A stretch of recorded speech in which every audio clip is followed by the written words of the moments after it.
Imagine being able to travel to any point in time. Where would you go? And what would you do?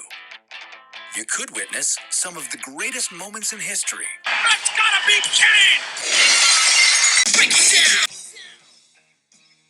Mind games. In your house, mind games to be precise. Mind games. Are you doing Bob Backlund? No, I'm doing William Regal in NXT where he's like, War Games. War Games. NXT War Games. That's more... Mind games. That's not like a William Regal prediction. No. Mind games.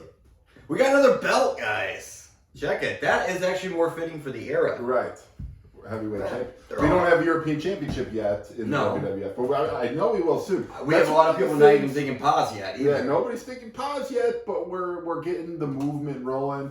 European Championship will be coming eventually, which I'm kind of excited for because, you know, when you get to 2 hours, like you need another championship to fill. Mind games. Mind games.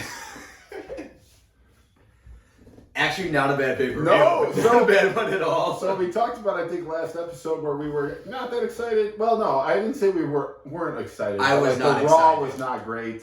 The matches build were not great. So, I will say there are times in this podcast where I'm like, son of a bitch, we should have done 97. Right? No, I haven't thought that, actually. These last 2 episodes of Raw, I'm just like, the content is so bad. And I'm just like, this in your house, I'm looking at the lineup. It's like, not good. But you know what saved this match, I think, is the Caribbean strap match that came out of nowhere. What's not spoiled? Maybe match of the night. No, I'm We got a promo from Savio out of it. That was sweet. I was actually, so overall, I think really, I mean, this is probably the best in your house we've seen. I think I can honestly I was say actually going to say that this might be the best in your house. Yeah. So, pleasantly surprised. I don't know if it because our expectations were so low that we were able to be pleasantly surprised by this, but I was into it. Yeah, I'll say this. We're doing a back-to-back podcast today. We both work countless hours, man. I'm just juggling jobs right now.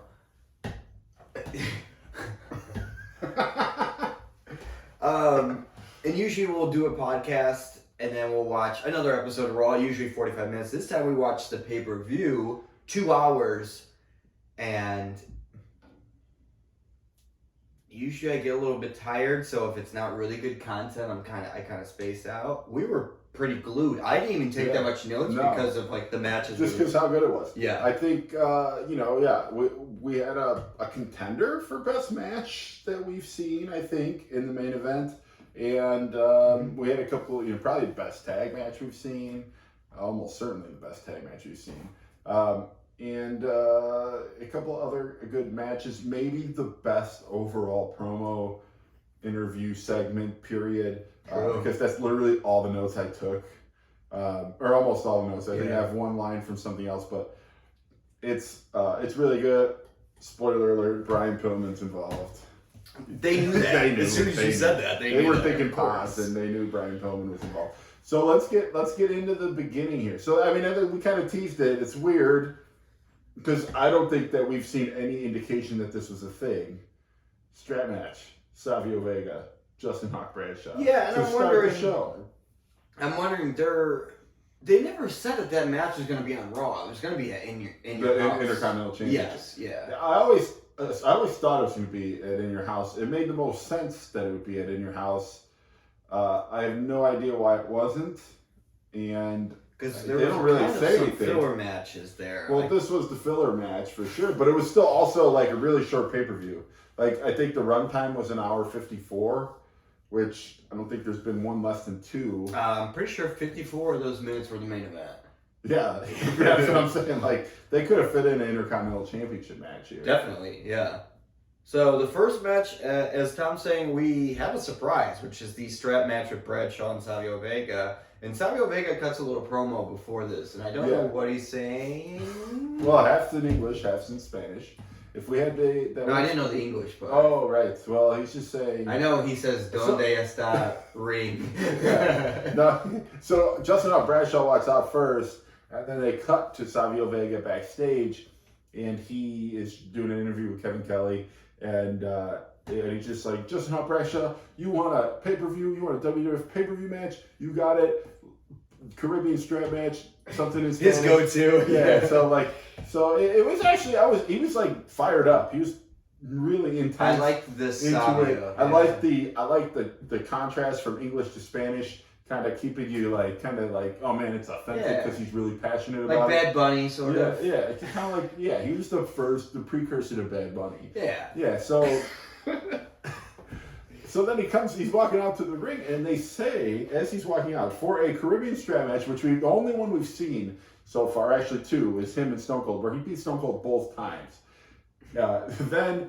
So he's coming out, and they say, well, he's not going to be 100% because he already had a match at Free For All, which would be like the free show before the pay-per-view, with Marty Jannetty. Yeah. Which makes no sense. They just threw it in there. He's like, he has to be exhausted. exhausted. I mean, that kind of plays into like that there was some type of issue, so they didn't have this Intercontinental Championship. Like maybe Farouk got sick or didn't show up, or Mark Miro. I don't know. I imagine a pay-per-view, if you go and actually have tickets, it might be about 3 hours. So there might be some filler matches in the beginning. Well, I know you got all that, but still, every pay-per-view we've watched has been 2.5 hours long. Yeah. This is 154, so maybe there was. I like it at 154. Especially when you're watching it after a podcast at like midnight, and you want to, get through the night. Well, I mean, if you're going to have, like, Mark Henry and The King, if The King is going to be in every pay-per-view, like, can we get somebody else in here? I'd rather make it 154, you get rid of The King. Yeah. All right.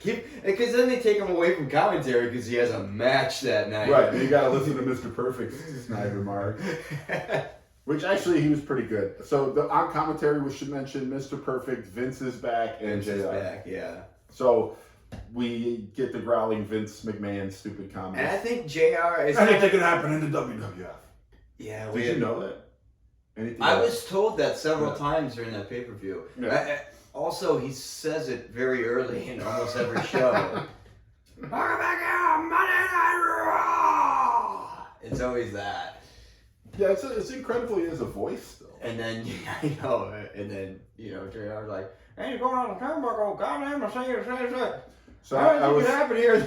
We're very involved in the wrestling industry. We do this podcast. We're fans. We watch a lot. So a lot of my Facebook feed and Google, it's all like a lot of wrestling news and videos. And it was a video of Greg Gagne, who his dad was a big promoter in like when it was more regional, and he was a big promoter in his heyday.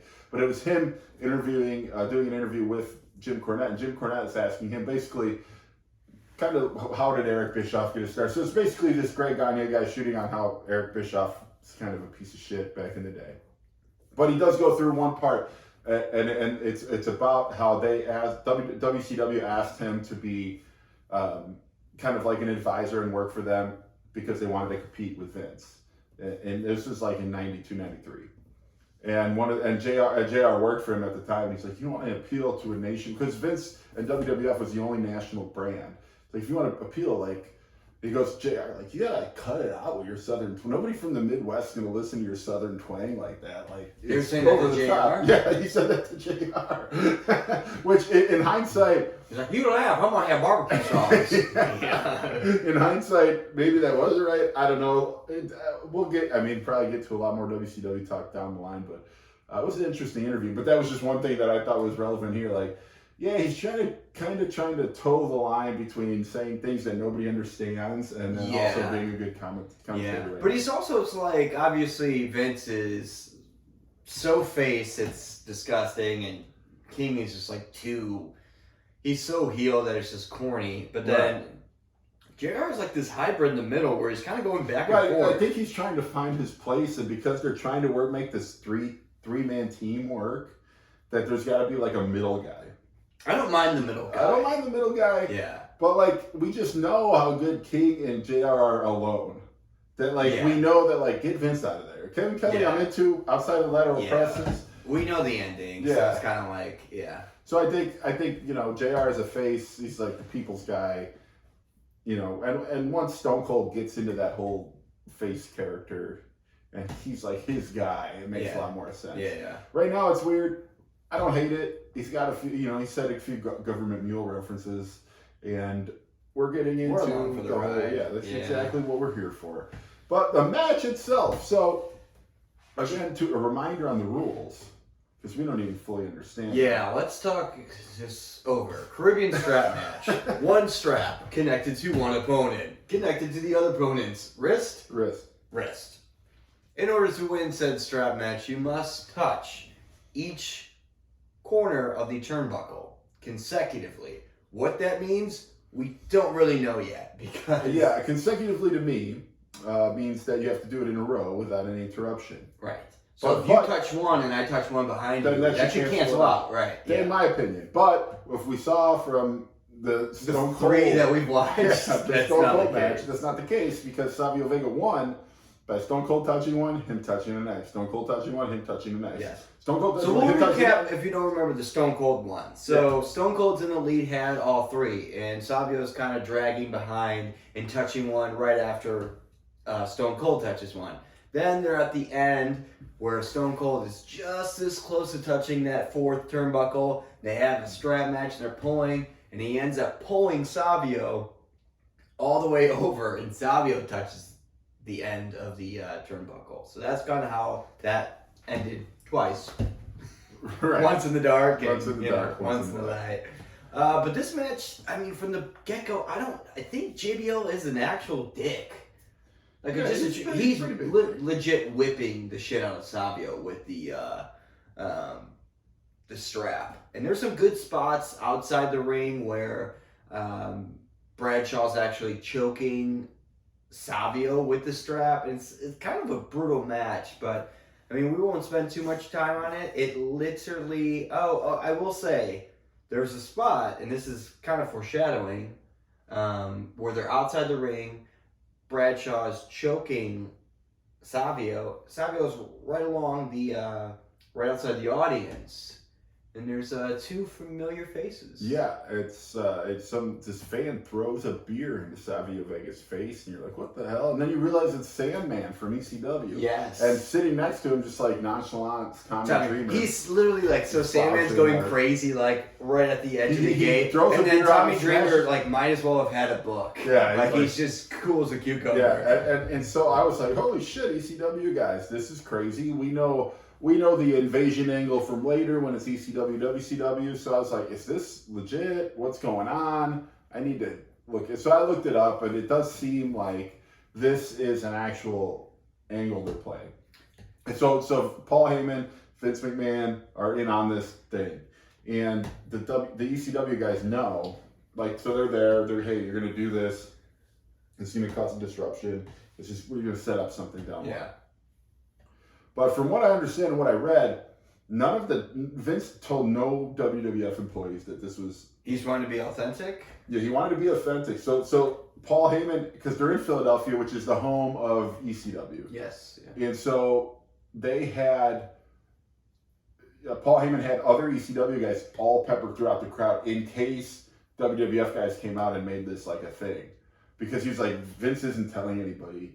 I don't know who's going to come out of the locker room and make, like, stick up for their Well, guys. I'll tell you what, like, he clearly didn't tell. Like, Savio looked He so looked very, confused. Like, very normally if it was confused. like a bit, like maybe he would pretend to punch, but he was just legit like, why is this guy allowed to do this? Right. Yeah, so. And then even JR's like, we don't really even want to show, we don't even want to give the fan the attention that they deserve on camera. So he's like, we apologize for that. Right, But it's right. like, do you not know who Tommy Dreamer and the Sandman are and they're in the business? Right, like, he played it dumb, like, okay. That makes me think that he was like, oh, I don't want to even acknowledge that these guys are here like, because this is a legit thing that's happening. I don't know. Especially for a guy who's announcing these crazy things about Diesel and Razor Ramon. He can't just make, oh my God, it's Tommy Dreamer. JR's gossip girl all of a sudden, and then he doesn't know who these two guys are? Give me a break. So, interesting angle that they're going in and right you know, here. if that's the whole reason they had the strap match, then I'm all on board for the strap match. Sure. Hey guys, spoiler alert, but also we're going to tell you right now, Savio Vega wins the exact same way. The exact same way, which is why I brought it up earlier, so I don't need to explain it again. Remember that one time when Stone Cold and he touched all the turnbuckles, and at the end there was a tug of war and he was this close to touching it, and then they were tugging back and forth, and he pulls Savio so hard, he goes over him and touches the fourth turnbuckle? Crazy! It happens here. Savio wins. So, that's the end of the match. Yeah. I mean, someone's got to catch on to this plan, right? You would think. Savio's just like acting. Nobody watches. Like behind. they're professional athletes. Nobody's watching tapes. Like from how many Caribbean strap matches are there to reference? And you're not going back. Belichick would have been all over it though. Belichick would have. He would have. So that's the end of that match. And I don't. So I don't. Is there this match before? Okay. This goes straight to Cornette and Jose Lothario. I want to mention though, and I think you missed it. Probably backstage. There's some. It's during this. It's you have it in during this. Yeah, you could say it now. Oh yeah, because I don't want to interrupt this thrilling wrestling match that we have with Jose Lothario, the main event, Jim Cornette. Yeah, the main event. The 54-minute match. So later they show that oh my God, there's something happening backstage. And Savio Vega, again, triple duty today, just getting beat up by Razor Ramon and Big Daddy Cool Diesel. Triple duty indeed. Yeah. Yeah, I forgot about the Martin Jannetty match earlier. So then cameras run to get, and then you just kind of see people it looks like it's Diesel and Razor Ramon run away after they beat up Savio Vega. Do we need to go logos out on these? I don't know. Just get that acerola fruit up in your ass. So what happens is camera comes close, you don't really see who it is, but you can tell they're wearing the get-ups of Razor Ramon and Diesel beating up Savio Vega for no reason. Unless they're somehow involved with Justin Hawk Bradshaw, it doesn't make any sense. Unless they're somehow involved with Ted DiBiase and he comes back. The $1 Million Man. Yeah, because remember, Savio's the reason he doesn't have a job. Shit, you're right. Can we see? Wow. Yeah. Oh man. That's something. Yeah. It's crazy to think about. Yeah. I'm surprised I even thought of it. Been drinking all day. We're supposed to talk about these things crazy. before we bring them up on the podcast. Oh yeah. They're not in my notes. I just thought about it. But nonetheless, we'll see how that develops. I do expect that they'll be at Raw tomorrow. So now we have the match we've all been looking forward to. Jim Cornette versus Jose Lothario. Superstar. I wanted to see you know how they have the posters of two in UFC where it's just George St. Pierre versus I don't know Anderson Silva. They're like this. Yeah. Just Jim Cornette in his his starter pajamas. Versus Jose. Also, by the way, Jose Lothario comes out to Shawn Michaels music, which I thought was I don't know interesting. Yeah. I mean, if you're gonna come out to Shawn Michaels music, which we've talked about that entrance being the GOAT of all entrances. You know what I mean? He kind of comes out half-ass. You know what I mean? Yeah, he just kind of is walking. I mean, he's an old guy. He's 62 years old. I mean, But he's in good shape. He's in great shape, actually. Just for perspective, I was like, he's 62. I'm pretty sure Sting's 62. And I looked it up. Sting is 62. And he's wrestling right now. And he's wrestling now in AEW. And he looks just like he always looked. He's 62. I don't know. I think Sting is one of those wrestlers But he doesn't even need to really be good, because he's just the mystique of Sting is so crazy. Right. I think, unfortunately, I remember Sting growing up, but I think the most I've watched Sting was in TNA. Right. Because I wasn't a big WCW guy. Yeah. That's why we need to get this podcast going crazy. We can quit all our 18 jobs we have. Yeah. And just... We're putting more work in Savio Vega, We're putting more work in Savio Vega here. We will just totally start WCW from 1995 or something. Sure. Yeah. And just go through it and just see the development of Sting. Because I even feel right here in 96, when there's bad Raws, I'm I wonder what WCW did that week. Yeah. You know what I mean? Well, I think that they were.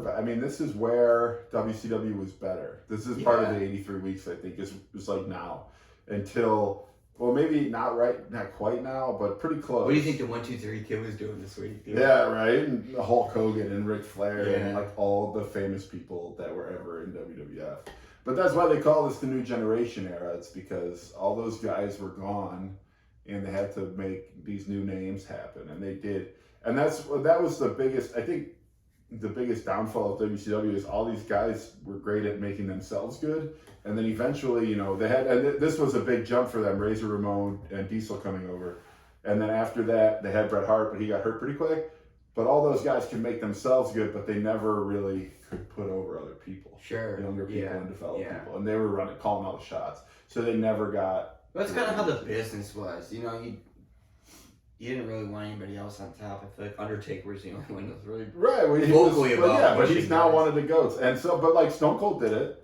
Yeah. The Rock did it. They all paid their dues. Not that The Rock had nothing to look forward to because he's going to be a billionaire later. But Sure, yeah. either way. Nonetheless, It's like, I want to make a tequila. Jim Cornette versus Jose Lothario. Greatest match ever. Jose Lothario wins. I do have a good line from this. Yeah, Jose Lothario wins with little contest. JR actually has this line. So Cornette comes out, he's wearing it's a weird jumpsuit thing. Oh, yeah, That let's almost talk about looks like a this. fat suit almost, but it's not. Yeah, and there's like padding. It's Yeah. it's like a red latex. Right. And then Red black latex. pants. And it's got like this like padded Yeah. belt, almost like, you know those like for football, there's like the compression shirts with like the kind of built-in pads. Yeah. That's kind of how it was. But like it was just like a pillow. Yes, the My Pillow. Yeah. Guys, I want to take this moment and thank our sponsors, My Pillow. For the best night's sleep in the whole wide world, visit mypillow.com. Back to the show. So yeah, he had this red latex suit on And with his hard nipples. JR says, Cornette looks like he's wearing Yokozuna's old tights. Dude, And, yes! and he goes, I didn't even catch that. And they're a little snug. JR out of nowhere with that line. Oh, God. JR's line of the night, maybe? Definitely. We're going to change it because Definitely. Kane's kind of been No, slacking lately. Kane's got nothing here, man. This is going to be Brian Pillman's. Mr. Perfect had It's just... gonna I think we both know what it is, but just a blatant, obvious, like, Yeah, line. no, that Mr. Perfect was on point this episode, but I think that the biggest He still has to play his character. Yeah, you he's know playing what his I mean? character, but he So- also is throwing out things like, he even said in this match, he says that Jim Cornette looks like the Michelin Man. Oh, When yeah, she's that's supposed to right. be a heel commentator, Jim Cornette's a heel, so it's like, oh, he wouldn't make fun of him, but he did. Right, He yeah. said he looked like the Michelin Man. I mean, he you was gotta like a little call it puffed where- up. Yeah. But, okay, not a match we were looking forward to, whatever. Okay, this in your house sucks. This is our opinion at this time, I think. I'm not going to speak for you, but that's what I was thinking at the time when I was watching this. Yeah, definitely. But you get the here- strap match, then this. a cape. This hero comes in a cape walking down the aisle. None other than Brian, the loose cannon Yes. Pillman. And we're pumped. He's not wearing no crutches or anything. I think it's the first time we've seen him with no crutch or a cane or anything. Yeah. Did Brian Pillman invent, like, the Affliction look? And, like, remember, like, he's not Affliction in, he's like, not that 2007? Affliction, though. I mean, it kind of, I guess It's like kinda the is. studded... But he's just got like a denim. cross. Then he got like, oh yeah, he's got the. He's like, got the it's like studded a- cross on the back. Right. And he has, like, jeans, like they were... Yeah, but his what are shirt the is like jeans? one of the. It's like a shirt that says, what does it say? He had a Sweet Tiger shirt. Oh, he had a was shirt that had a giant It had a handgun on it and and said, says, I don't call 911. He's a loose cannon, man. Oh, foreshadowing, because doesn't he shoot somebody during a home invasion? in a Well, promo? we'll Oh, see, Yeah, we'll see. we'll see about But so he comes out, and so we talked about how Bret Hart called him a liar, called Owen a liar. So he brings out. They're in Philadelphia. He's there. He's doing. It's like, okay, I can't believe you called me a liar. I'm going to bring out Owen Hart. But first, he mentions just being in Philadelphia. This is one of my candidates for line of the night. And this is a few sentences, so it could be lines of the night. I don't know. But he says, our founding fathers are rolling over in their graves right now because the birthplace of freedom has become a cesspool of drug abuse, battered women, and welfare recipients. And that that hurt the Philadelphia crowd. They booed the shit out of him for Holds that. true to this day. Yeah, well, don't disagree. The only I good don't thing to come disagree. out of Philadelphia, I'm a big Philadelphia Soul guy. Oh, I was going to say Will Smith and the Fresh Prince. Oh, yeah. Well, that's like West Philadelphia. Yeah, oh, you're thinking East Philadelphia. Yeah, no, my bad. So he calls out Owen Hart to come in an interview to talk about Brett's absence, even, and as Owen walks out, you see a sign in the crowd because they call him kind of the King of Hearts. He's like the best heart, or at least he calls himself that. But there's a sign in the crowd that says King of Farts.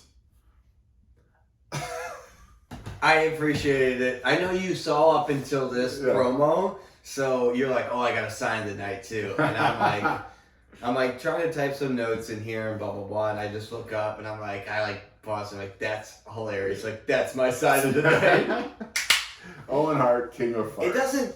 It's the stupid stuff like that when you say it, like, you had a sign that said King of Farts, and it's like, wah, wah, wah, yeah, it's stupid, but it's one letter off of like a legit Owen Hart sign. Like, it makes me laugh. Yeah. It's almost like I don't want to say you had to be there because it's on TV, but it's just like it was good timing. Hey, if you're watching, when it's unsuspected, it just comes up. If you're the guy who had the King of Fart sign in your house mind games in 1996, rest in peace. Hit us up on Instagram. And you think he's alive? Oh, you think he's dead? 25 years ago. I know, but Philadelphia, dude. Oh, yeah, you're right. You're right. City of Farts. City of Farts. Sorry, Philly fans. So the promo. Go Soul. Big Philadelphia Soul. AFL. The promo continues. What they end up saying is the reason Brett's not coming back is because he's scared. And Brian Pillman's, he's scared of you, Owen. Is that right? So yeah, he's a little scared of me, but that's not the real reason. He's actually scared of the 1996 King of the Ring, Stone Cold Steve Austin. And then push him. Push him. Can you push someone any harder than this? Push him. Then Stone Cold music plays. Stone Cold comes out. First time we see it, he has his leather vest. Yes. Austin 316. Yeah, it's all done. Yeah. Done the way we know Stone Cold to this day. He's the character is in the making right now. 316 on the bottom side, left. and Austin down here, yeah. So he comes out.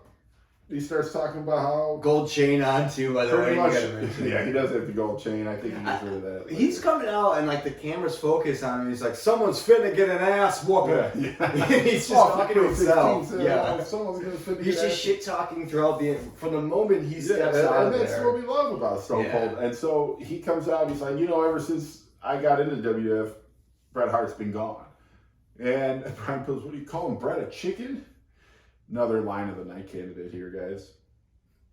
Stone Cold says, Bret Hart doesn't qualify as a chicken. He's the slimy substance that runs out of the south side of a chicken. It doesn't sound good on here, but when I watched it, I'm like, oh! And he said, if you put the letter S in front of Hitman, then you'll know my opinion of Bret Hart. And Vince was pissed at this. I apologize. We don't need to hear that. That's enough of that. Yeah, you can tell he's pissed at it. But so what was? Why didn't nobody else think of Shitman instead of Hitman? That was brilliant. Maybe they did in the past, but I thought that was great. We would have seen it in that 1992 episode of Raw that we critiqued. So yeah, because the Repo Man. One time, the Repo Man would have called him Shitman there for sure. I forgot about the Repo Man. The one time Ultimate Warrior got under. Yeah, the one time Ultimate Warrior. Papa Shango, thank you for the curse. Big Papa Shango guy. So, and he says, I think this is another good line. Stone Cold says something, and that's bottom line because Stone Cold said so. And Brian Pillman goes, and Philadelphia sucks because I said so. Oh, yeah, he piggybacks off his line. Like, it was such a good moment for Stone Cold because, like, obviously, that's the bottom line. Stone Cold said, like, you don't have to say anything after that. It was mic drop, and then Brian Pillman was just like, and Philadelphia sucks because I said so. And it was just, it's all so good. It's good to see Brian Pillman. And I felt like Brian Pillman, from the last few weeks that we saw him, was like Brian Pillman He was like, on a he bad was day. kind of like just But I a feel regular like candidate. him seeing Stone Cold, I'm pretty sure went off the cup with the shit man Yeah. comment, and he's just like, yes, Yeah. let me out of my He looks cage. so happy. Oh, Brian yes. Pillman looks so happy Yeah. through this whole promo, and I think that maybe they're giving him more leeway on the pay-per-views because it's not like you don't have to play to the cable networks or anything. Yeah. So he's just doing it, and I'm here for him on the pay-per-views. Yeah, me too. I'm here for him to do whatever the hell he wants to do. Yeah, hell yeah. That's Philadelphia sucks because Brian Pillman said I've never so. disagreed. I need a shirt that says that. Philadelphia sucks. We gotta get some Brian Pillman Brian shirts. Pillman said so. Next match, we have the Smoking Guns versus British Bulldog and Owen Hart, and this is actually for the tag team champion. We Excited for both this. predicted Smoking Guns, but a good match Yeah, was on this one. yeah. So far, were we right about the strap match? I think we. I didn't give an opinion, but you said that Bradshaw would win. No. Yeah. Savio's undefeated. You said that. Why would You I- said Savio's undefeated, but Bradshaw. It's only happened 4 hours ago. How could I forget? So Smoking Guns versus British Bulldog and Owen Hart. And we're panning before this match. We have Clarence Mason and Jim Cornette is on he's in the doctor's office and he's laying on that table because he just got his butt whooped by Jose Lothario. And Clarence Mason is there having him sign what looks like a 4-page document that he just pulled out of his ass.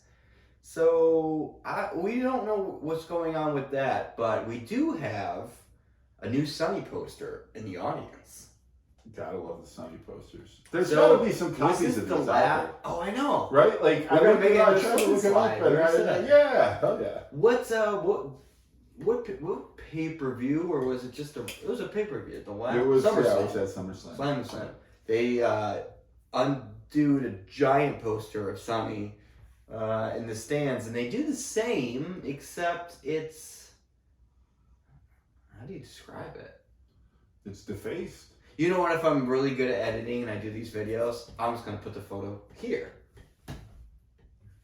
In case he can edit it later. Probably won't. No, he won't. No.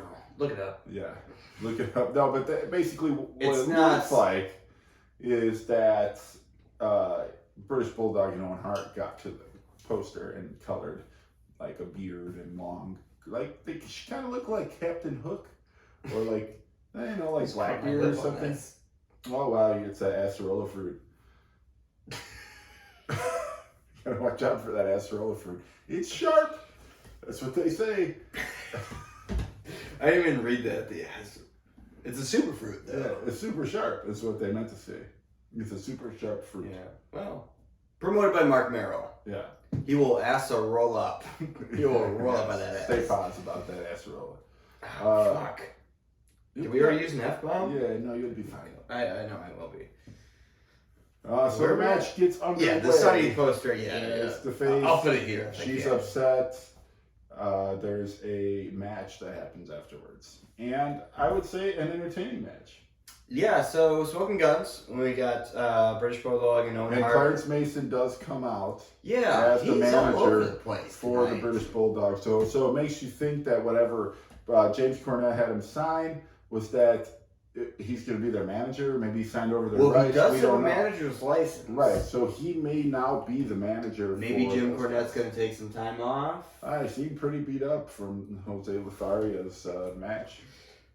Speaking of beat up, Owen Hart doesn't have a cast on this match. He doesn't. First time in the history of Turnbuckle Time Machine that we've seen him no. This is correct. Yeah.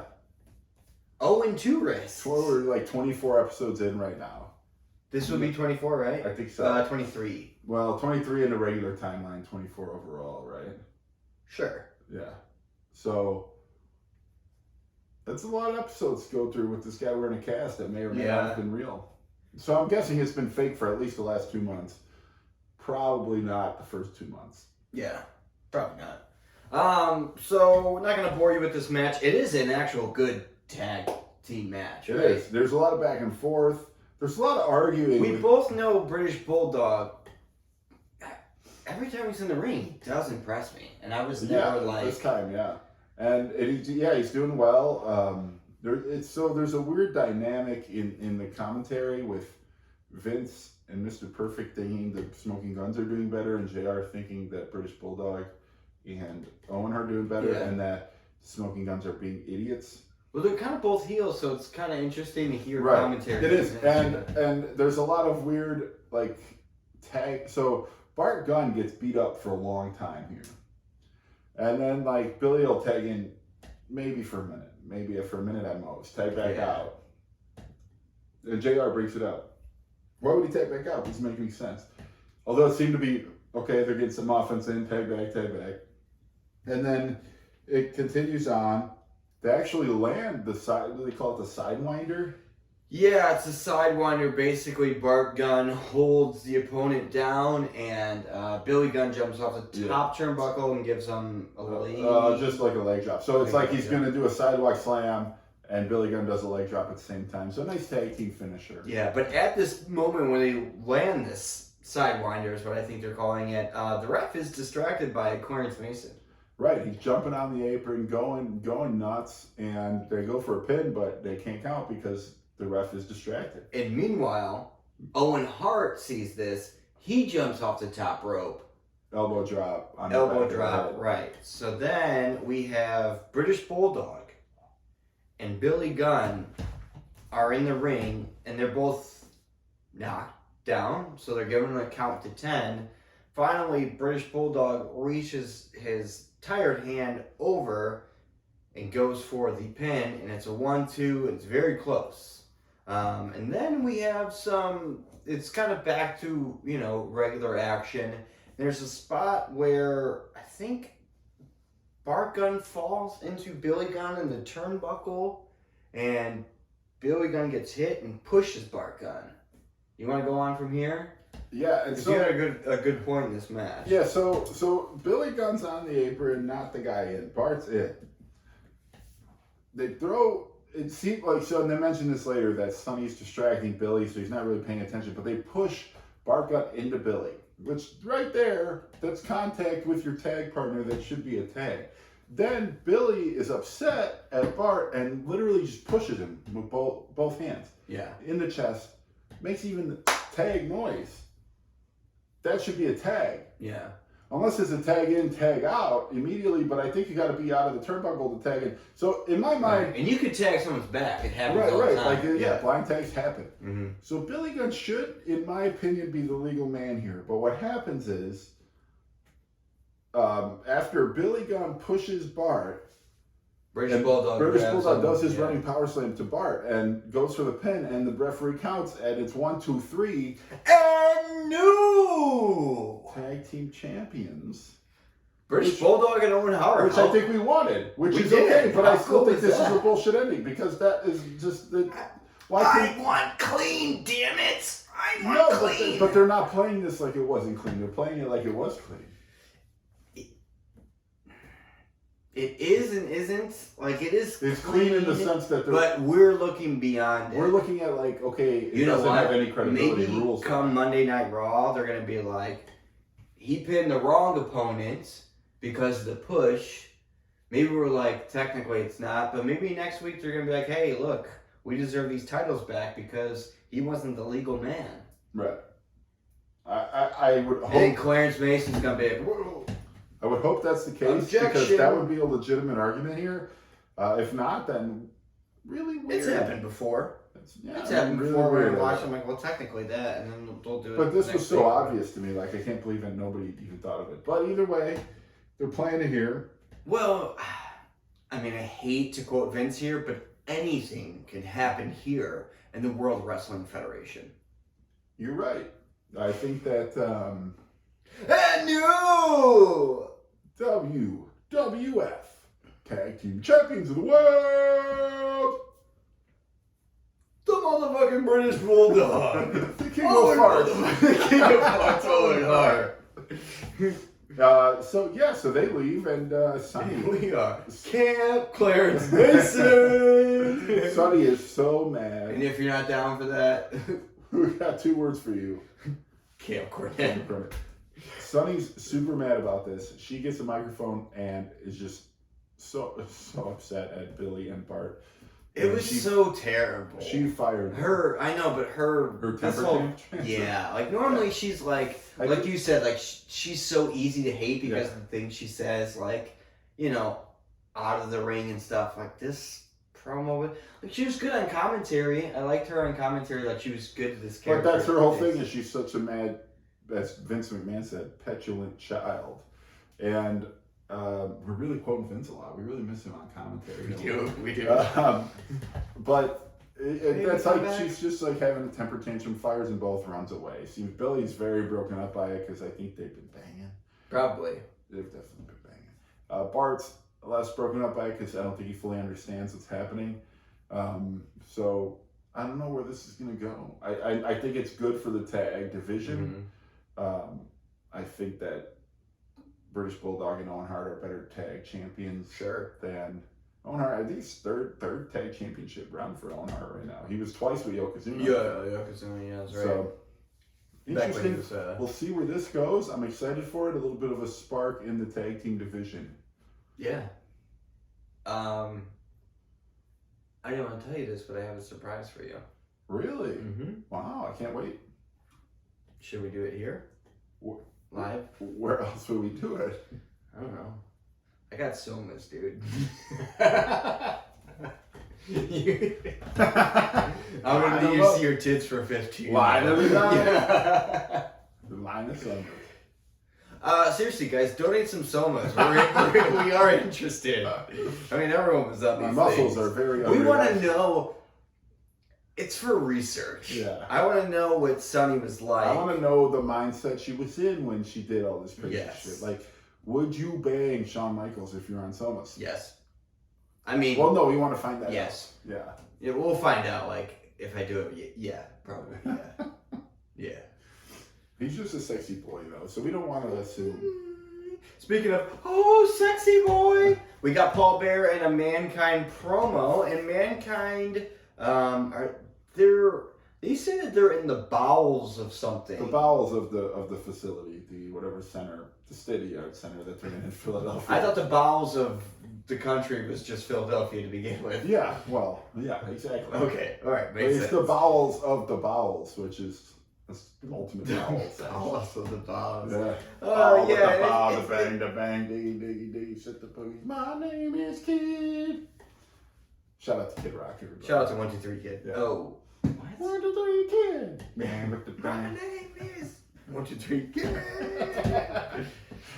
Hold on, did he really stick his dick in Kool-Aid before he banged China? I have no idea. Can you guys swipe up here? We should look that We got a video now, so you can swipe up. Can we make it a thing to swipe up finally? I've been telling everybody to swipe up this whole time. Nobody's, I can imagine everybody's been swiping up, but nobody's been getting anywhere because we haven't had that feature. So let's get the swipe up action going. Let's swipe get up. that kid from Spain. Oh, he'll learn to swipe up. Also, I guess comment below we'll have comments. Did X-Pac really stick his dick in Kool-Aid before he banged China? In the One Night in China sex tape video. I didn't watch it. I didn't watch it either. Big porn guy, but didn't watch it. Yeah, you watched the Sunny video, but we haven't gotten to this China content. I'm sure you watched this. I watched it to compare and contrast. It's for research. Right, so once China comes on, I'm sure you'll watch One Night in China. It'll be okay. Yeah. And I don't watch a Bella Danger to compare and contrast what they look like now to, you know. Like what actual attractive non-wrestling women would look like? Yeah.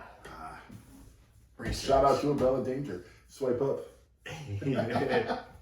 So a short promo with Mankind and Paul Bearer. Mankind's just saying that it's his destiny to win this title, and it's his destiny to make Shawn Michaels bleed, to make Shawn Michaels hurt, to make Shawn Michaels potentially get a broken heart. He didn't say that, but whatever. And then Jerry the King Lawler versus Mark Henry, the match we've all been waiting for. Yeah. Actually, I wasn't very excited for this match. Of course not. Nobody was. We all knew the purpose of it is going to be, I mean, if you didn't know, to make Mark Henry look good coming in. He's the world's strongest man competitor. They call him the world's strongest man. Can we talk more about his outfit than this actual match? I loved his outfit. Did you like his outfit? Loved it. I loved his outfit. He's a patriotic. I am a real American. Patriotic spandex, like one piece American flag suit. He had a sweet American flag hat. It was like, I mean, he was wearing like that Kango hat. Yeah, but it was like American it was flag. red, white, and blue. And Tom goes, "Dude, I love that hat. I want it." I go, "Oh my god, I want it too." But I'm like, "Of course, it's such a cool hat." You know, Mark Henry still hangs on to it. He throws it in the stands. Right. Some asshole in Philadelphia has that right now. The birthplace of these guys probably doing drugs on it. Come on, birthplace of freedom, my ass. But the You got like a CD case I can just cook off of? No, CD case. Mark Henry's American flag hat. Shout out to Philly, guys. East Philly. Shout out to Ken. We need to bring Dr. Seuss hats back, Kazoo's back, and those Kango hats back. You know what? For this podcast, send me money and I'll wear a Kango hat on the next one. Send it And in. I'll wear a Cat in the Hat on the next one. I think before I said that, you were going to pick it. It's probably in your car right now, motherfucker. I would have worn it if it was. I saw you put it. I saw you take when you pulled looked up. in the mirror. You took it off and put it back in the car. I was I like, looked back at the is he mirror. ready? Like, Is he not ready? today. Nah, he's not today. He wasn't ready today. We'll get there. I had it out of my sunroof actually when I drove. It was sticking out the whole way. Meanwhile, I'm playing my kazoo, and my dog barks. I'm like, "Oh, Tom's here." Should I bring this up? Like, he's not ready. No, yeah, we're embarrassed with our loves of the I'll just get 90s. somas first. Yeah. I'll get them all somaed up before I Then I'll introduce start, the dude, kazoo. if you're all fucked up on somas and somebody's played a kazoo, I'm gonna be super into it. It's the same as when those guys give light shows out at like EDM festivals. Yeah, like, you know, yeah. Like, you want a light show? Like, who's got the fucking kazoo here? I'm all somaed out. The hell's a soma? What's a kazoo, really? Dude, what if we just do somas and it all makes sense? Hey, dude, what about like a hat? But like long. You ever want to put like a highway cone in your on top of your head but hide it? Think about it. Is it like one color? No. You can have stripes. It's definitely stripes. You can't have it. You have to have stripes. The thing is, you gotta have stripes. What happens That's is, so Mark stupid. Henry overpowers King and throws him out of the ring, and then eventually makes him submit to like kind of a backbreaker torture rack thing. And then out of nowhere, Marty Jannetty and Leif Cassidy come in. Mark Henry throws them both out of the ring. Then Triple H. Marty Jannetty doing 2 jobs today. Yeah, 2 He's had jobs. a match with Savio. And then Triple H comes in, and Mark Henry throws him out of the ring too on top of the rockers. So they just want to make Mark Henry look as strong and badass as possible. Yeah. Well, I now we think got they did some a good beef, job. and Triple H is finally getting work again. Yeah. If you thought Mr. Perfect's going to steal all this women, wait till Mark Henry sexual chocolate. Oh, yeah. It's over. Thank God he didn't bring Mae Young out yet. Oh, no shit. Yeah. I mean, if you had... Ooh, yeah. A lot of birthday hands, dude. A lot of birthday hands. You were talking about something with Razor Ramon and Diesel with Triple H. Yeah. Potentially, I think it was about that match. The cage match. Right. And Shawn Michaels. The Clique. They were the Clique. Yeah. What if... I don't know, because apparently Triple H was kind of the only one left to get heat for that. And then obviously, this might be the beginning of his push, but like, he could have easily been buried in this company. Right. You know what I mean? Right. Like, his gimmick, no one likes. Well, I think, He's not him really- changing gimmicks is really what saved him here. And Sure. getting him and Shawn Michaels together in DX whenever that happens here soon was huge. Obviously. Right. But even I remember that famous, and this is kind of what made me a Triple H fan with JR, is when, you know, he talks about, you know, him being the game. And that was off script, like most things are. And he's like, I am the fucking game. Right. Stephanie. Yeah. But yeah, I mean, like, who knows what could have happened? Yeah, I think him getting with DX was huge, and then he kind of took DX off on his own. Then he turns heel. Like he said, I want to turn heel. I think he told Vince this. I want to turn heel. And he's like, why would you turn heel? You got the most over group right now, faces. No, I think I'll be better at it. And that's really where his character took off. As like Triple H, we know. Would you be face or heel if you're a wrestler? I think it's so much easier to be a heel. It's limitless. Yeah. You can do whatever. Even if you don't do it right, you're a heel. So it doesn't matter. You can just be a shitty, I think that would be easier, but I don't know. I'd have to go back and forth, Like Big Show? Like the Big Show, yeah. Like every week? Yeah, every week. Just depending on who I was facing. Mm-hmm. And who I was healing. Ooh. Yeah, so we can move on, right? Goldust Undertaker.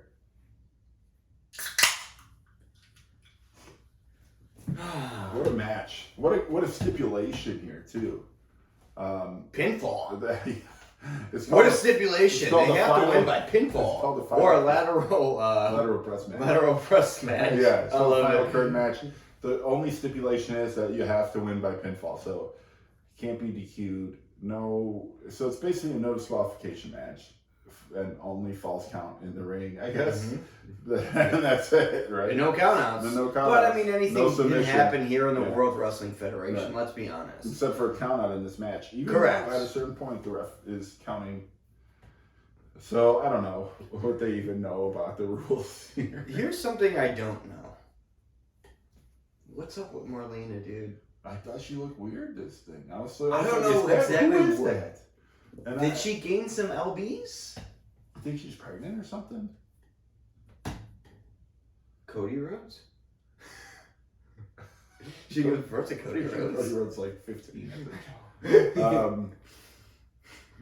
13 maybe. But like, I don't know what's going on. Did they have kids birth to Cody Rhodes' neck tattoo? Yeah. Did they have kids together? I don't know. I think they're divorced, right? Well, you told they were married. You told me, spoiler, it doesn't go well. Like in the second podcast. I don't remember. Brain don't work so good. So I don't know. But yeah, I did recognize when I was watching this that she looked weird. And then Robert said that same thing. What's up with her? She looks weird. Yeah. But I knew it was the same person because of the cans. She had the same cans. It called peas. I was like, peas, are these the same Marlena, cans? you son of a bitch. I know those cans anywhere. Tried to fool me. Yeah. Yeah, I don't know. I don't know. She just looked different. Like, I couldn't really pinpoint it. She didn't look bad. Right. She didn't look bad. She just looked different. Maybe both. Like, she didn't look like she got, like, I don't know, like maybe her cheeks got filled. Yeah, I don't know. I think broads were doing that back in the day. Oh, is that a thing? Like a cheek filler? Maybe. Just like put some food in your cheeks? Yeah, they used to use just Go-Gurt. It's like... Yeah. Or you can just split the two. Oh, you just one Go-Gurt. You didn't two Go-Gurt. Yeah. You don't have to make it obvious. Yeah. Don't make it obvious. Alright, anyways, let's get to Shout out to Go-Gurt. Yogurt on the go. Back to the... That's what that means? No, I just made that up. Okay, cool. Alright, so Goldust is just getting beat up. We're seeing this new and improved Undertaker. Yeah, Undertaker's finally getting some offense for once. It's an okay match. There's a spot where Goldust gets thrown completely out of the ring, and I don't know if he grabs Marlena's sack. Marlena throws her sack to him. I'm so glad you picked it up with a sack comment. She throws her sack to Goldust. Goldust is handling her sack in his hands. He reaches in for some type of substance, which we don't know what it is. And then while he's doing that, Marlena is distracting the Undertaker. The Undertaker literally picks her up out of the ring and just lifts her up, eye level with him, and she's freaking out. Then he puts her down, and he's like, "This bitch looks different." Yeah. He pulls her up. He's like, "Look at her." He goes, "Yeah, I don't know, but she's got the same cans." Yeah, he pulled her up to can level. Yeah, the can level. And then he turns around to go back to Goldust, and Goldust throws. Dude, check the notes. Undertaker lifts her to can level. You're right. And we know we're observant. We know what he's doing. And then Goldust throws something in his eyes, and it's obvious what it is. But Vince McMahon's like, whatever that substance was that threw on the Undertaker's eyes. Mr. Perfect's like, it was gold dust. Like, no shit. It was obviously gold dust. It was dust that was either made of gold or the color gold. Yeah. We'll just call it gold dust from here on out, just to make it easier. It was whatever they put in Goldschlager. Yeah, so Goldust is at the top of the rope and goes to jump off, and Undertaker actually catches him into a choke slam, which was it wasn't like he fell and landed on his feet and then got choke slammed. He caught him mid-air and then switched him down into a choke slam, which I think this so far has been Undertaker's best choke slam. This was a really good. It had potential to get botched because of the other stuff we kind of seen in the past, but it was a really good spot, I think. And that was the setup to the finish here. He does a tombstone, which, oh my God. Robert's real sensitive about these tombstones. I can't watch it, man. It's brutal. Yeah, well. This one was brutal too because you see his neck go like back or forward or something. It's so unnatural. And Goldust can sell fucking pile drivers, dude. That's what it is. Well, if there's anybody. It's Goldust. Pile drivers, 1992. Yes. Tremors, 1997. Tremors 2. Revenge of the Sith, 2004. I bet it was. May 19th, 2004. I think it was May 19th. Really? I don't know. What's May 19th? That's something, right? Okay, don't think I'm weird, but I'm just going to throw this out there because I don't know the way my monkey brain works. I'm pretty sure Revenge of the Sith came out on May 19th. And for some reason, that See No Evil movie with Kane came out on May 19th. I've never seen it before. We can just look it up. Cause I have no idea why, but May 19th for See No Evil sounds so right. But why would you have a horror movie come out before Memorial Day weekend? No, why wouldn't you? It was gonna be, dude, I swear to God. May 19th sounds so perfect for I don't know why I remember like that. But I can't remember the frickin' Raw we watched 4 hours ago. I kind of hope I'm wrong, because it just makes no sense that it would be a horror movie in May, I guess. No, there's a whole different See No Evil. There's a show. Put Kane! Everyone knows you put Kane first. You put Kane and then C, and it's all... Dude, wrong year, but it was May 19th, 2006. Oh, I wasn't worried about the year. It was May 19th. I didn't think Star Wars came out at the same time as See No Evil. No, I thought you did. But no, I just knew it is May 19th. Yeah. Why do I know that?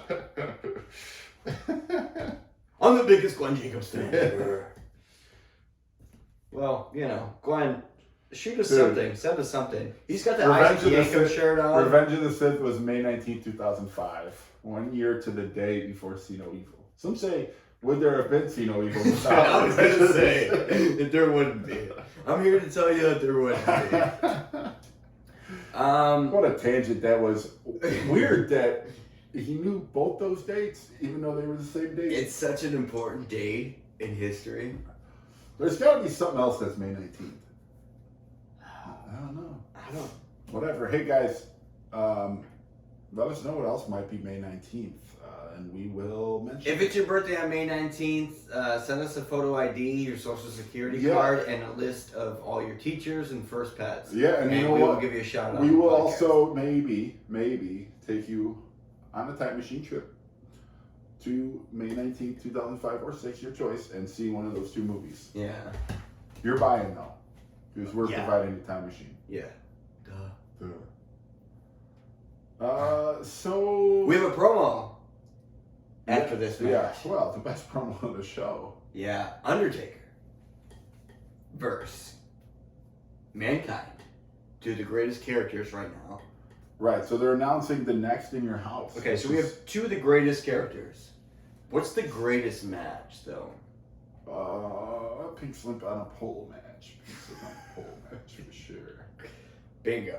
What's the second?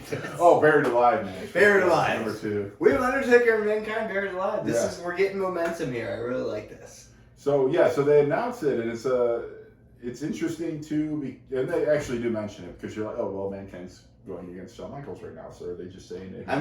My brain's going back to every pink slip out of pole match. I was like, this is so terrible.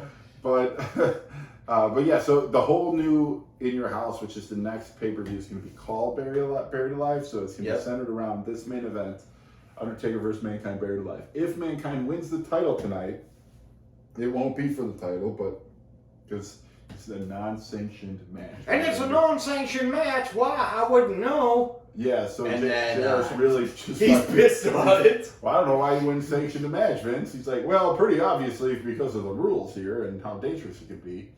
Is JR more loose cannon than we think? I think so. He's calling out Gorilla Monsoon.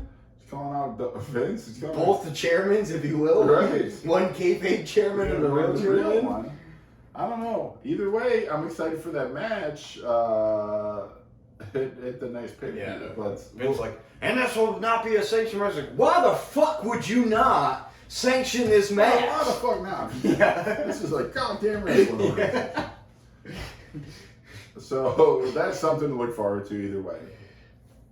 Then there's another promo before the final match, the championship, is interview with Shawn Michaels. And I was watching this with Robert, and he just goes, fuck you, dude. Before the match started, I was starving, so I started making food, and there was this short promo with Shawn Michaels, and he's in his, like, I don't know, like leather vest with all the bedazzleds and the cap and The long earrings, and yeah. it's just him being him. And then they're like, how can you prepare for a guy like Mankind? He's like, oh, well, you know, when you're Shawn Michaels, and I don't know, he cuts his promo, and I didn't mean to say it, but I was like, fuck this guy. There's no way he's playing this, like, face character, because he's just so full of, like, shit in himself, and he put on a great match, by the way. Yeah, so terrible promo, great match coming Great match, for sure. So yeah, they come out, Mankind, actually, so Paul Bearer was rolling out a casket at the start of this match, so this is a championship match. He got wind of that casket match pretty early. Yeah, well, it's not a casket match, it's Buried Alive. So he wheels out this casket and Mankind comes out of it. So he literally just wheeled Mankind out in the casket.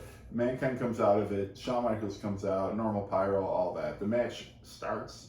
Fairly normal match to begin. Pretty quickly, it goes out of the ring. Mankind's getting some offense. He starts to pull up the. He's very big on exposing the concrete very quickly. Pulls up some of the ring mats outside of the ring, and goes to. And I mean, when Mankind's doing that, it's like, wow, he's just gonna hurt himself. He's taking the bump, yeah. So like immediately, I think Shawn Michaels like kicks him, and like then he's just beating the crap out of Mankind. Mankind's under the pads at that point on the concrete. He's got the pads like a blanket, and Shawn's just kicking the shit out of him. There's a couple of cool spots. Mankind does do a neck breaker again, which we've established hurts him more than it hurts the other guy. Yeah. Then Shawn kind of jumps off the top rope on him and just hits him in the head. Mankind falls straight back. Like, he smacks his head so hard on the concrete. I'm like, dude.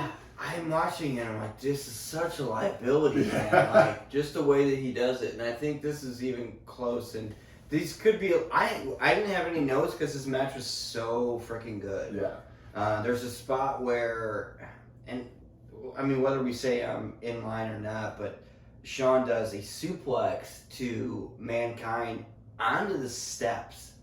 And it was just like, and it wasn't his body, it was his leg, so it was even like more whiplash. Just one leg smacks the steps super hard, and it's like, oh my god, that head hurt. And then I'd rather get hit with like my thighs, but it was just like a full, I don't know.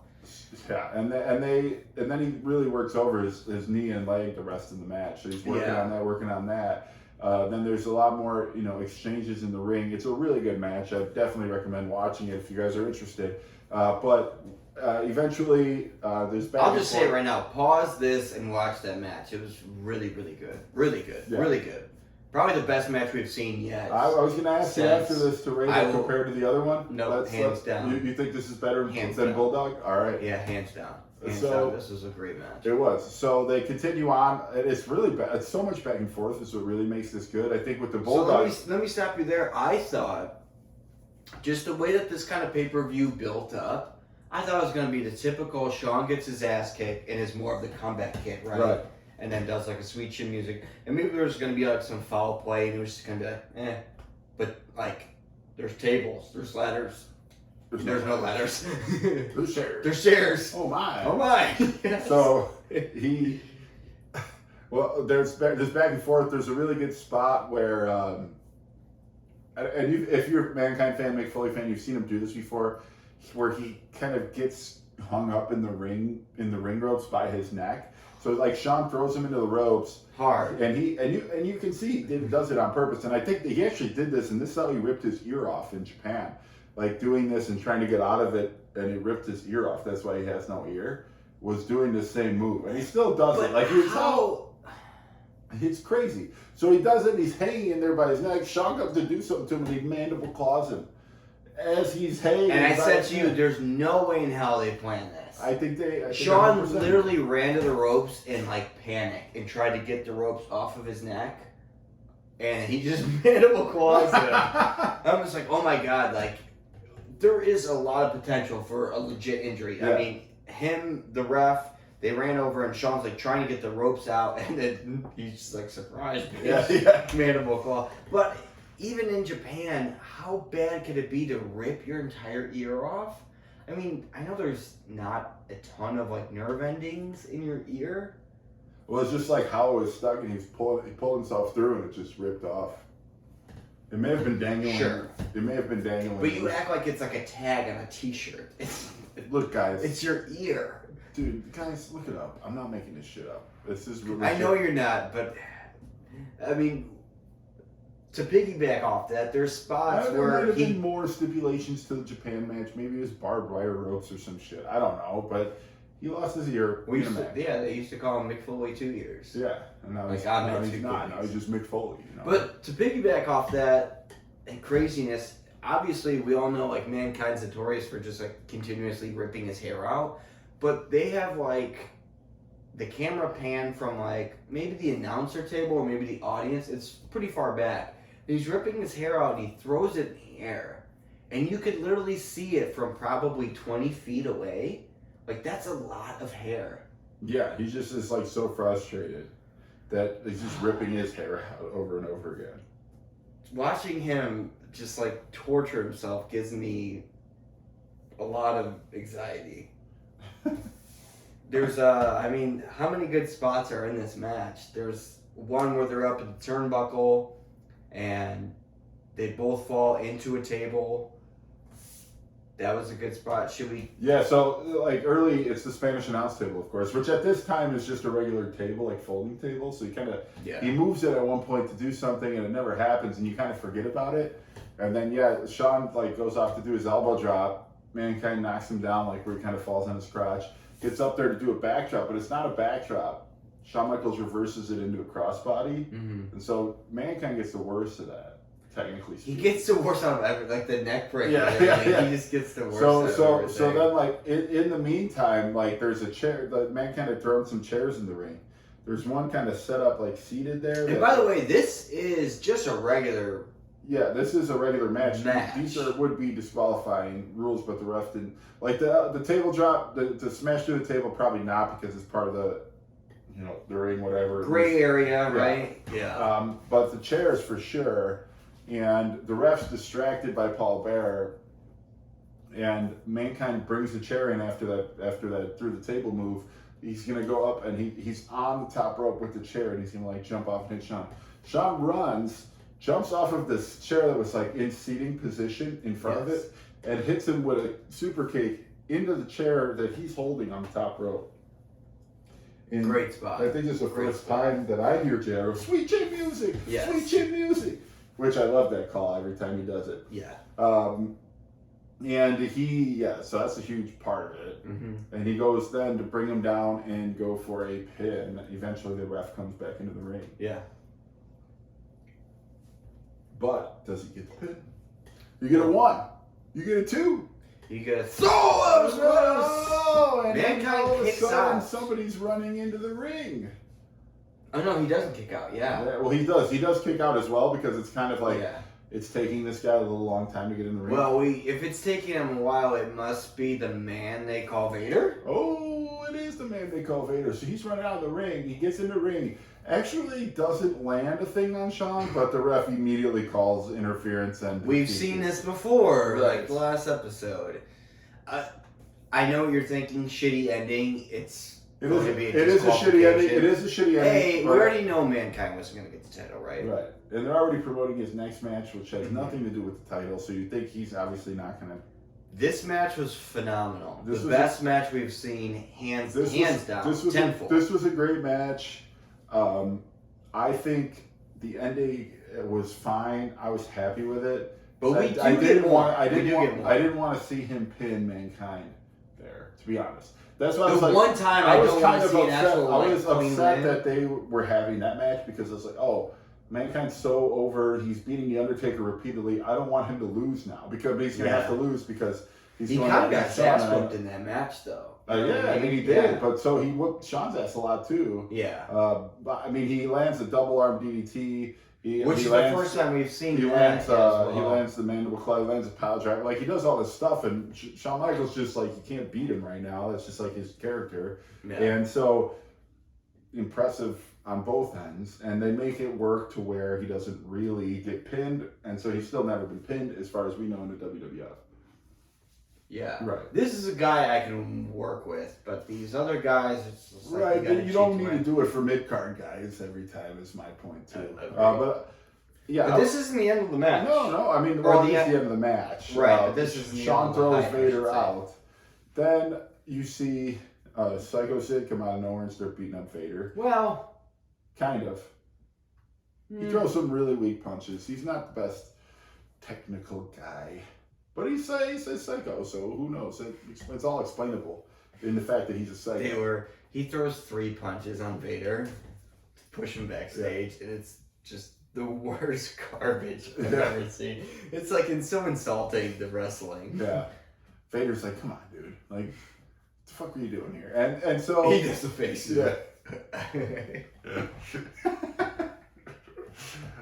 So while that's happening, Paul Bearer comes up behind Shawn Michaels and hits him in the head with the urn. Yes. Shawn Michaels out cold. Cold. Like, cold. Cold. So And what does Mankind have? Mankind gets up, mandible claws him. And Definitely out cold. One thing we didn't mention is that Shawn Michaels does do a bit of work on, so he rips off, like, Mankind's always wearing this mandible claw, like, brace. On his fingers are taped, so he has more traction with the mandible claw. Shawn rips it up, beats the shit out of his fingers. His blasting fingers. But then you see Mankind come up like this, just with his regular fingers, like, and then he gets the mandible claw and he tells Paul Bearer, open the casket. He's gonna put him in the casket. Paul Bearer opens the casket, and guess what? Undertaker's in the casket. The casket had been opened 3 separate times during that match. Yes. Undertaker was not in there. I can verify that. I can. How did he get in there, dude? How did he get in there? Figure that one out. Do you want me to tell you or no? That's a rhetorical question, right? Oh yes. How the hell does he get in there? Yeah. But yes, to your point, the casket was opened several times in that match, and now the heat is on. Okay, never mind. I don't know that. I'll edit it out. Heat of the moment. Tell me what my heart meant. Heat of the moment. Burn your eyes. You want to just scrap this wrestling shit and just do karaoke on YouTube? You're gonna do 80s soft rock. Yeah, so guys, whatever you guys like want to hear, we'll do it. Yeah. This is Just either way. no Def Leppard. Seriously, like no Def Leppard, like at all. Yeah. We won't do Def Leppard. Just like we won't do Ultimate Warrior. No, we're not doing Ultimate Warrior. Fuck him. Either way, guys. Undertaker comes out, beats up Mankind, setting up the Buried Alive match. I was pumped for the. I was excited. I was like, hell yeah, Because I mean, you said it when we were watching. I'd already seen it, but I was thinking the same thing for like, oh man, I hope Undertaker comes out of that casket at some point. Yeah. And he did. And it was awesome. And that's what we're here for. Now, finally, this new and improved Undertaker. See, when we watched, we never saw the old Undertaker. We only ever saw the new and improved Undertaker. You know, Mark Calloway, if you're listening, and I know you are. You're right. I was behind you at Burger King earlier. Nice double whopper. Is that worth mentioning? How fucking weird is that? Yeah, I was at in the Burger King drive-thru today, and the guy in front of me had literally on your way here. Yeah, like. the guy in front of me had an Undertaker license plate. It says Undertaker, no vowels, just the U, and then Undertaker. But yeah, no vowels. Yeah, no vowels. But if you would have asked me, someone has that, I'm like, no way. And if they do, in the state we live in, I wouldn't expect it to be 13 miles away. 4 miles away from my house. Yeah. You went to this one? Yeah. Oh, wow. Wow. What kind of car was it? Chevy Traverse or something? Yeah. Was it a Chevy Traverse? Oh, my God. You bought that on May 19th? 2000. I smell a conspiracy. Yeah. And Marlena's not Marlena. No. Marlena, who? Okay, that's the biggest mystery of this show. Who? Marlena's on second. Marlena got Botox. Good pay-per-view all the way around. I'm happy. This brings me light. Super impressed with it. This makes me want to do the show now. And yeah, I am excited to do so. Really excited for the next Raw because we've got the Intercontinental Championship. Yep. End of the tournament. It will probably be the main event. Yeah. We've got Razor Ramon and Diesel showing up. We're going to potentially Bret Hart. Potentially Bret Hart will be here soon. In Your House, Buried Alive's coming up in a few weeks. A lot to build up to. I'm sure there'll be more Mankind Undertaker stuff. Yeah, maybe Clarence Mason will have a stable. We'll finally figure out what Sonny's going to do. Yeah. I know she's hanging on to Farouk for a bit. But, yeah, I mean, we'll see after the Intercontinental. When he loses, by the way, who do you got? Farouk or I'd switch to Farouk. And there's no credible way Farouk can lose this match. Even Mr. Perfect said so.